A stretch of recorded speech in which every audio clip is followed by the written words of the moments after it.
Di pesisir barat Pulau Sumatera, terhampar sebuah kota yang namanya bergaung dalam sejarah perdagangan rempah dunia dan perjuangan kemerdekaan. Bengkulu, atau Bencolen dalam catatan lama, bukanlah sekadar nama. Ia adalah simpul dari kisah peradaban kuno, ambisi kolonial Eropa, hingga tempat berseminya cinta sang proklamator yang melahirkan bendera pusaka. Mari kita telusuri jejak waktu yang membentuk kota unik ini, dari legenda di muara sungai hingga menjadi sebuah provinsi yang berdiri tegak. Setiap nama sebuah tempat menyimpan cerita, dan nama Bengkulu diselimuti oleh beberapa versi kisah yang menarik. Legenda yang paling populer di kalangan masyarakat adalah kisah tentang Bangka Hulu. Konon, nama ini berasal dari frasa bangkai di hulu. Cerita ini mengisahkan tentang pertempuran sengit antara para pendekar atau antar kerajaan kecil di hulu sungai Bengkulu. Pertarungan itu begitu dahsyat hingga banyak korban berjatuhan, dan mayat-mayat mereka mengapung di sungai, menjadi asal-muasal nama yang kelam namun legendaris itu. Versi lain yang lebih bersifat geografis menyebutkan bahwa nama Bengkulu berasal dari kata Bang Kulon. Dalam bahasa Melayu, Bang berarti pesisir dan Kulon berarti barat. Jadi, Bang Kulon secara sederhana berarti pesisir di sebelah barat. Teori ini sangat masuk akal mengingat letak Bengkulu yang memang berada di pesisir barat Pulau Sumatera, menghadap langsung ke Samudra Hindia yang luas. Nama ini kemudian mengalami perubahan pelafalan seiring berjalannya waktu menjadi Bengkulu. Ada pula versi yang tercatat dalam cerita rakyat yang sedikit berbeda. Konon, dahulu kala ada seorang datuk bernama Datuk Geto yang memiliki 7 orang anak. Suatu hari, salah satu anaknya hanyut di sungai. Setelah pencarian yang panjang, sang anak ditemukan sudah tidak bernyawa. Kesedihan mendalam sang datuk membuatnya menamai daerah itu sebagai Mangku Hulu, yang berarti memangku di hulu, sebagai kenangan atas peristiwa tragis tersebut. Nama ini pun dipercaya sebagai cikal bakal nama Bengkulu. Selain itu, beberapa ahli sejarah juga mengaitkan nama Bengkulu dengan istilah dari bahasa asing. Ketika para pedagang dan penjelajah Inggris pertama kali tiba, mereka mencatat nama tempat ini sebagai Bencolen. Pelafalan ini mungkin merupakan upaya mereka untuk mengucapkan nama lokal yang mereka dengar dari penduduk setempat. Ejaan Bencolen ini kemudian bertahan selama ratusan tahun dalam peta-peta dan dokumen resmi Eropa. Terlepas dari versi mana yang paling akurat, keragaman kisah ini menunjukkan betapa kaya warisan lisan dan sejarah yang dimiliki Bengkulu. Setiap versi memberikan warna tersendiri pada identitas kota ini. Misteri yang belum sepenuhnya terpecahkan ini justru menambah pesona Bengkulu, sebuah nama yang lahir dari perpaduan antara legenda heroik, tragedi, deskripsi geografis, dan catatan sejarah bangsa asing. Jauh sebelum bendera Eropa berkibar di pesisir barat Sumatera, wilayah Bengkulu telah menjadi tempat berdirinya peradaban yang maju. Tanah ini bukanlah sebuah ruang kosong. Ia adalah rumah bagi kerajaan-kerajaan pribumi yang memiliki sistem pemerintahan, sosial, dan ekonomi yang teratur. Salah satu kerajaan yang paling berpengaruh di wilayah ini adalah Kerajaan Sungai Serut, yang kemudian diikuti oleh Kerajaan Selebar. Kerajaan-kerajaan ini berpusat di sekitar aliran sungai yang subur, yang menjadi urat nadi kehidupan masyarakatnya. Mereka mengandalkan hasil bumi, terutama lada, yang kelak menjadi magnet bagi para pedagang dari seluruh dunia. Lada dari pesisir barat Sumatera dikenal memiliki kualitas terbaik. Para penguasa lokal, dengan gelar seperti pangeran atau raja, mengendalikan perdagangan rempah-rempah ini dan menjalin hubungan dengan kerajaan-kerajaan lain di Nusantara. Struktur masyarakat pada masa itu didasarkan pada kepemimpinan adat yang kuat. Hukum dan norma diatur oleh para pemuka adat dan raja. Kehidupan berpusat pada komunitas-komunitas kecil di sepanjang sungai dan pesisir. Mereka membangun pemukiman, mengembangkan pertanian, dan memiliki sistem kepercayaan sendiri sebelum masuknya pengaruh agama-agama besar dari luar. Bukti-bukti arkeologis menunjukkan adanya aktivitas manusia yang cukup padat di wilayah ini. Ketika orang-orang Eropa pertama kali tiba, mereka tidak datang ke tanah tak bertuan. Mereka harus berhadapan dengan penguasa-penguasa lokal ini. Interaksi pertama antara pedagang Inggris dengan kerajaan Slebar menjadi titik awal dari babak baru dalam sejarah Bengkulu. Para pendatang harus melakukan negosiasi, membuat perjanjian, dan seringkali terlibat dalam politik lokal untuk bisa mendapatkan izin berdagang dan mendirikan pos dagang mereka. Keberadaan kerajaan-kerajaan awal ini sangat penting untuk dipahami. Mereka adalah fondasi dari masyarakat Bengkulu. Warisan mereka, baik dalam bentuk adat istiadat, garis keturunan, maupun nama-nama tempat, masih bisa dirasakan hingga hari ini. Kisah Bengkulu tidak dimulai dari kedatangan Inggris, melainkan dari peradaban yang telah lebih dulu tumbuh dan berkembang di tanah yang kaya akan lada dan emas ini. Pada akhir abad ke-17 Masehi, Persekutuan Dagang Hindia Timur Inggris, atau East India Company, EIC, mengalami kemunduran besar di Nusantara. Mereka terusir dari pusat perdagangan lada mereka di Banten oleh kekuatan VOC Belanda yang semakin dominan. Kehilangan Banten menjadi pukulan telak bagi EIC. Mereka sangat membutuhkan sumber lada baru untuk mempertahankan posisi mereka dalam perdagangan rempah dunia yang sangat menguntungkan. Di tengah situasi genting tersebut, perhatian EIC beralih ke pesisir barat Sumatera. Wilayah ini dikenal sebagai salah satu penghasil lada terbaik yang belum sepenuhnya dikuasai oleh Belanda. Pada tahun 1685 Masehi, sebuah ekspedisi Inggris di bawah pimpinan Ralph Ord dan Benjamin Blome tiba di pantai Bengkulu. Misi mereka jelas, yaitu menjalin hubungan dengan penguasa lokal dan mendirikan sebuah pos dagang baru. Kedatangan mereka disambut oleh para penguasa dari kerajaan Slebar. Setelah melalui serangkaian negosiasi, Inggris berhasil mendapatkan izin untuk mendirikan sebuah benteng dan kantor dagang di muara Sungai Bengkulu. Sebagai imbalannya, mereka berjanji akan memberikan perlindungan kepada kerajaan lokal dari ancaman musuh, termasuk dari Kesultanan Banten yang pada saat itu bersekutu dengan Belanda. Kesepakatan ini menjadi awal dari kehadiran Inggris selama hampir 140 tahun di Bengkulu. Inggris segera membangun benteng kayu pertama mereka, yang diberi nama Fort York. Namun, lokasi Fort York terbukti sangat tidak strategis. Daerah tersebut merupakan rawa-rawa yang menjadi sarang nyamuk malaria. Banyak serdadu dan pegawai EIC yang jatuh sakit dan meninggal dunia. Selain itu, hubungan dengan penduduk lokal tidak selalu berjalan mulus. Sering terjadi konflik akibat kesalahpahaman budaya dan praktik dagang yang dianggap merugikan. Meskipun menghadapi berbagai kesulitan, kehadiran Inggris di Bengkulu menandai sebuah era baru. Untuk pertama kalinya, sebuah kekuatan Eropa berhasil membangun basis permanen di pesisir barat Sumatera. Hal ini tidak hanya mengubah peta politik dan ekonomi di kawasan tersebut, tetapi juga memulai proses akulturasi budaya yang panjang antara peradaban Eropa dan masyarakat lokal Bengkulu. Menyadari kelemahan fatal dari Fort York yang terus-menerus diserang wabah penyakit dan ancaman dari penduduk lokal, pemerintah EIC di Bengkulu memutuskan untuk mencari lokasi baru yang lebih baik. Pilihan jatuh pada sebuah tanjung buatan yang letaknya tidak jauh dari Fort York. Lokasi ini dianggap lebih sehat, lebih mudah dipertahankan, dan memiliki akses yang lebih baik ke laut. Pembangunan benteng baru yang lebih besar dan lebih kuat pun dimulai pada tahun 1714 Masehi di bawah kepemimpinan Gubernur Joseph Collet. Benteng baru ini dirancang dengan arsitektur pertahanan termutakhir pada zamannya. Dibangun menggunakan batu bata yang kokoh, benteng ini memiliki bastion atau selekoh di keempat sudutnya yang memungkinkan pertahanan dari segala arah. Di dalamnya dibangun berbagai fasilitas penting seperti gudang mesiu, barak prajurit, kantor administrasi, dan kediaman gubernur. Benteng megah ini diberi nama Fort Marlborough, untuk menghormati John Churchill, Duke of Marlborough pertama, seorang jenderal Inggris yang sangat termasyur.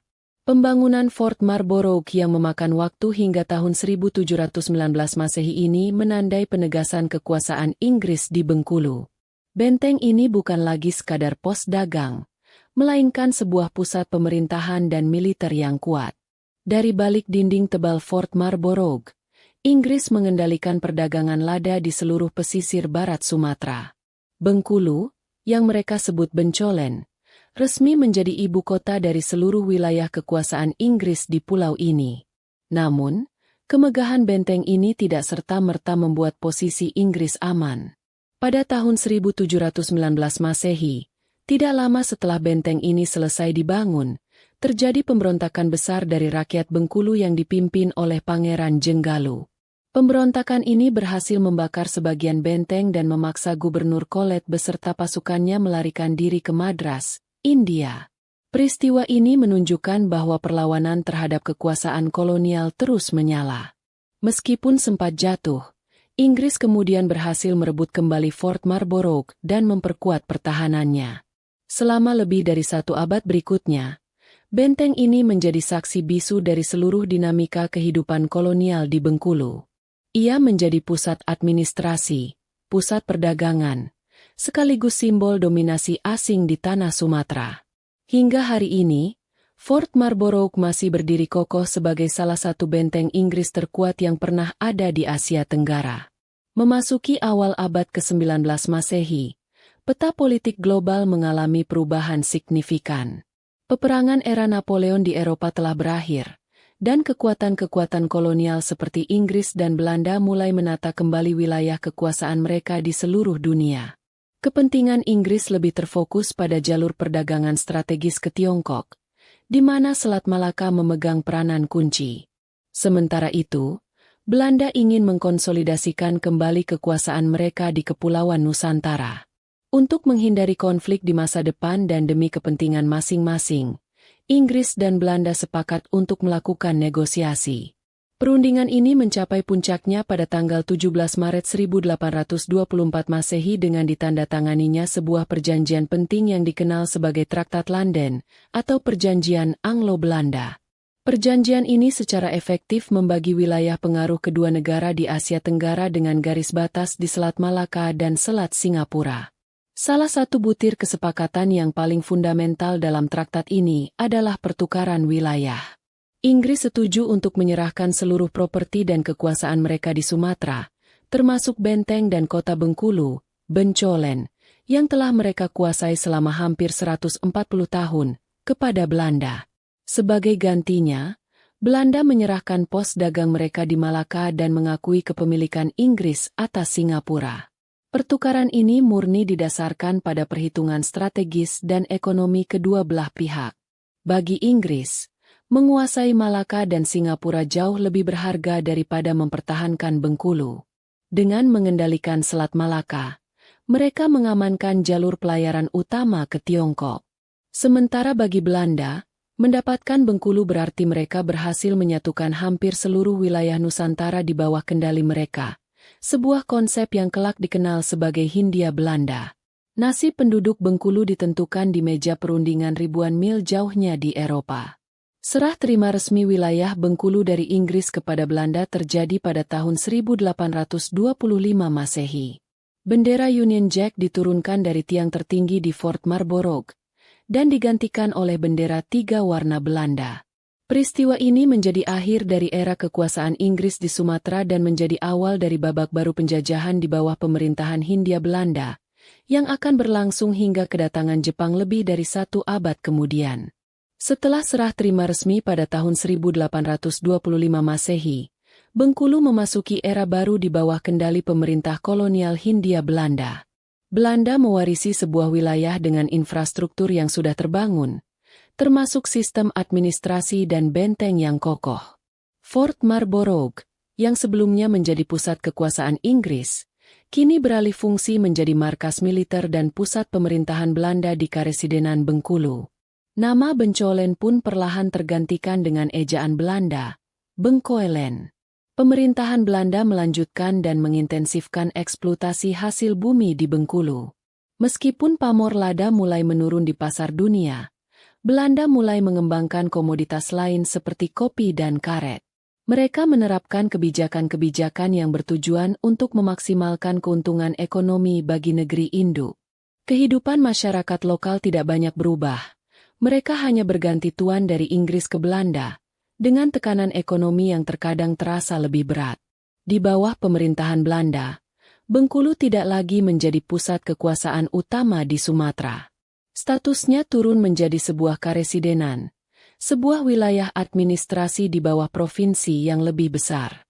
Pembangunan infrastruktur seperti jalan dan jembatan tetap dilanjutkan oleh Belanda, namun tujuannya adalah untuk mempermudah pengangkutan hasil bumi dari pedalaman ke pelabuhan. Pembangunan ini tidak selalu sejalan dengan kebutuhan dan kesejahteraan masyarakat pribumi. Perlawanan terhadap kekuasaan kolonial juga terus berlanjut dalam skala yang lebih kecil. Ketidakpuasan terhadap kebijakan pajak dan kerja paksa seringkali memicu pemberontakan lokal di berbagai daerah di dalam Karesidenan Bengkulu. Namun, kekuatan militer Belanda yang terorganisir dengan baik selalu berhasil memadamkan perlawanan-perlawanan tersebut. Era kekuasaan Belanda berlangsung cukup lama dan meninggalkan jejak yang dalam pada struktur sosial dan ekonomi masyarakat. Era Belanda di Bengkulu baru berakhir ketika Jepang datang dan menduduki Indonesia pada tahun 1942 Masehi selama Perang Dunia Kedua. Pendudukan Jepang yang singkat namun brutal mengakhiri kekuasaan Belanda selama lebih dari 1 abad. Masa ini menjadi periode transisi penting yang membangkitkan semangat nasionalisme dan mempersiapkan rakyat Bengkulu untuk menyambut era kemerdekaan Indonesia yang akan segera tiba. Pada tahun 1938 Masehi, pemerintah kolonial Hindia Belanda memindahkan seorang tahanan politik yang dianggap paling berbahaya bagi kekuasaan mereka. Tahanan itu adalah Soekarno, seorang tokoh pergerakan nasional yang karismatik dan kelak menjadi proklamator kemerdekaan Indonesia. Setelah diasingkan di Ende, Flores, Soekarno dipindahkan ke Bengkulu. Belanda berharap, dengan memindahkannya ke kota yang relatif terpencil ini, pengaruh Soekarno akan meredup. Namun, yang terjadi justru sebaliknya. Di Bengkulu, semangat perjuangan Soekarno tidak pernah padam. Ia tetap aktif dalam kegiatan sosial dan keagamaan. Ia mendirikan sebuah grup tonil atau sandiwara bernama Monte Carlo. Melalui pementasan-pementasan sandiwara, Soekarno secara halus menyisipkan pesan-pesan nasionalisme dan semangat perjuangan kepada masyarakat Bengkulu. Rumah kediamannya di Jalan Soekarno-Hatta menjadi pusat pertemuan para aktivis pergerakan. Di tengah masa pengasingannya itulah takdir mempertemukan Soekarno dengan seorang gadis muda bernama Fatmawati. Fatmawati adalah putri dari Hasan Din, seorang tokoh Muhammadiyah di Bengkulu. Pertemuan mereka berawal ketika Soekarno menjadi guru bagi Fatmawati. Seiring berjalannya waktu, benih-benih cinta tumbuh di antara keduanya. Kisah cinta mereka di bumi pengasingan menjadi salah satu episode paling romantis dalam sejarah perjuangan bangsa. Hubungan mereka berlanjut ke jenjang pernikahan pada tahun 1943 Masehi. Fatmawati kemudian menjadi sosok yang sangat penting dalam sejarah Indonesia. Dari tangan beliaulah, bendera pusaka pertama Indonesia, Sang Saka Merah Putih, dijahit. Bendera itulah yang kemudian dikibarkan dengan gagah pada saat proklamasi kemerdekaan Indonesia pada tanggal 17 Agustus 1945. Kisah ini menjadikan Bengkulu sebagai tempat berseminya cinta yang melahirkan simbol pemersatu bangsa. Peran Bengkulu sebagai tempat pengasingan Soekarno memberinya tempat yang istimewa dalam narasi sejarah nasional. Kota ini bukan hanya saksi bisu penjajahan, tetapi juga menjadi tempat di mana salah satu babak terpenting dalam kehidupan pribadi sang proklamator ditulis. Warisan Soekarno dan Fatmawati kini menjadi bagian tak terpisahkan dari identitas dan kebanggaan masyarakat Bengkulu. Rumah pengasingan Soekarno dan rumah Fatmawati kini menjadi monumen sejarah yang terus dikunjungi hingga hari ini. Setelah proklamasi kemerdekaan Indonesia pada 17 Agustus 1945, perjuangan rakyat Bengkulu belum berakhir. Mereka turut aktif dalam perang mempertahankan kemerdekaan melawan upaya Belanda untuk kembali berkuasa. Semangat nasionalisme yang telah ditanamkan oleh Soekarno selama masa pengasingannya menjadi bahan bakar bagi para pejuang di daerah ini. Setelah pengakuan kedaulatan pada tahun 1949 Masehi, Bengkulu secara administratif menjadi bagian dari Provinsi Sumatera Selatan. Namun, masyarakat dan para tokoh Bengkulu merasa bahwa wilayah mereka memiliki sejarah, budaya, dan potensi yang unik. Mereka mulai menyuarakan aspirasi untuk menjadi sebuah provinsi yang mandiri. Perjuangan untuk menjadikan Bengkulu sebagai provinsi sendiri memakan waktu yang cukup lama. Melalui proses politik dan lobi yang panjang di tingkat pusat, aspirasi ini akhirnya membuahkan hasil. Pada tanggal 18 November 1968 Masehi, berdasarkan Undang-Undang Nomor 9 Tahun 1967, Pemerintah Republik Indonesia secara resmi menetapkan Bengkulu sebagai provinsi ke-26 di Indonesia. Kota Bengkulu pun ditetapkan sebagai ibu kotanya. Ini adalah momen bersejarah yang disambut dengan sukacita oleh seluruh rakyat Bengkulu. Mereka akhirnya memiliki otonomi untuk mengatur dan membangun daerahnya sendiri sesuai dengan potensi dan kearifan lokal yang dimiliki. Sejak menjadi provinsi, Bengkulu terus berbenah dan membangun. Pembangunan difokuskan pada berbagai sektor, mulai dari infrastruktur, pendidikan, kesehatan, hingga pariwisata. Pemerintah provinsi dan kota berupaya mengangkat kembali warisan sejarahnya yang kaya, seperti Benteng Marlborough dan Rumah Pengasingan Bung Karno, sebagai daya tarik utama. Selain itu, keindahan alamnya yang mempesona, seperti Pantai Panjang dan bunga langka Rafflesia arnoldii, juga terus dipromosikan. Kini, Bengkulu berdiri tegak sebagai sebuah provinsi yang dinamis dengan identitas yang kuat. Mereka bangga dengan julukan Bumi Rafflesia dan sejarah panjangnya yang melibatkan kerajaan lokal, kekuasaan Inggris, Belanda, hingga perannya dalam perjuangan kemerdekaan nasional. Kisah asal-usul Bengkulu adalah cerminan dari sebuah perjalanan panjang, dari sebuah pelabuhan lada yang diperebutkan menjadi sebuah provinsi yang mandiri dan terus bergerak maju menuju masa depan. Demikianlah kisah ini diceritakan. Segala kebenaran detailnya kita kembalikan kepada Tuhan Yang Maha Esa.